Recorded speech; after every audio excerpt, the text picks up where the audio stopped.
friends, welcome to our last day of talking about heroes.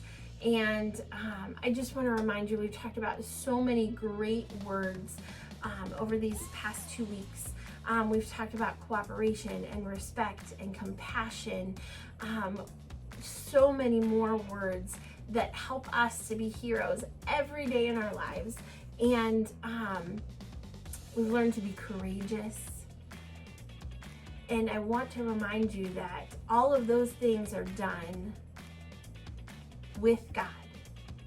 He helps us. Doesn't mean we can do all those things on our own. He helps us to do all of those things.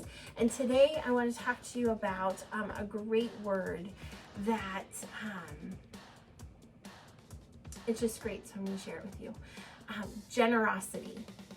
And generosity means that we give without expecting something in return. That might mean it's money. It might be a thing. It could be just helping someone do something. That's generosity. And when we give, we don't expect that they're going to give us money because we help them or anything like that.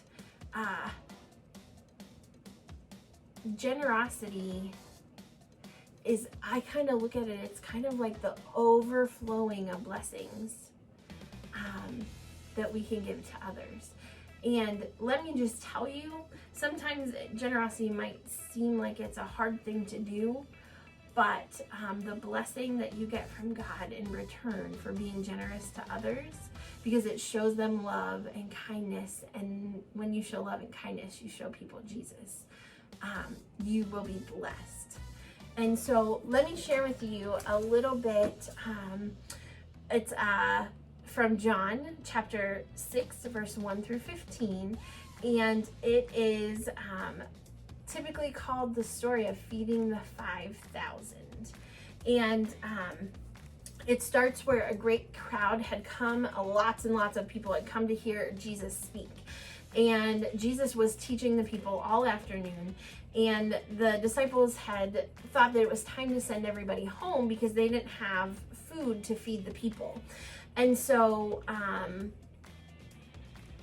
Jesus didn't want to send them home, and the disciples were just really surprised because they didn't have enough food. I mean, they had to feed well over 5,000 people.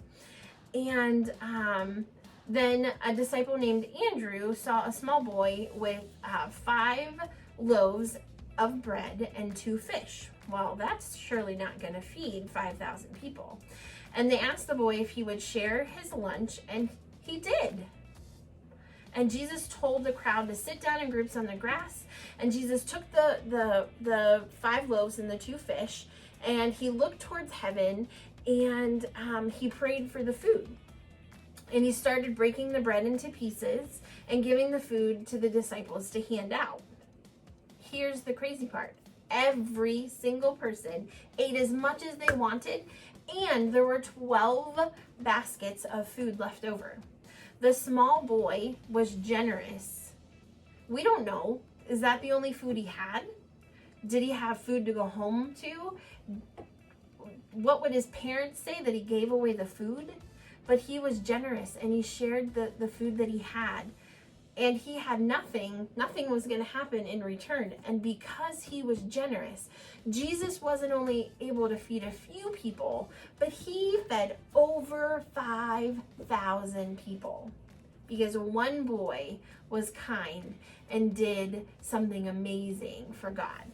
And so I want to share a scripture with you to help you to be generous every day in your life. Sometimes we hold things that we have tight to us. We hold our money, we hold, our possessions, the things that we own, that we want to keep to them.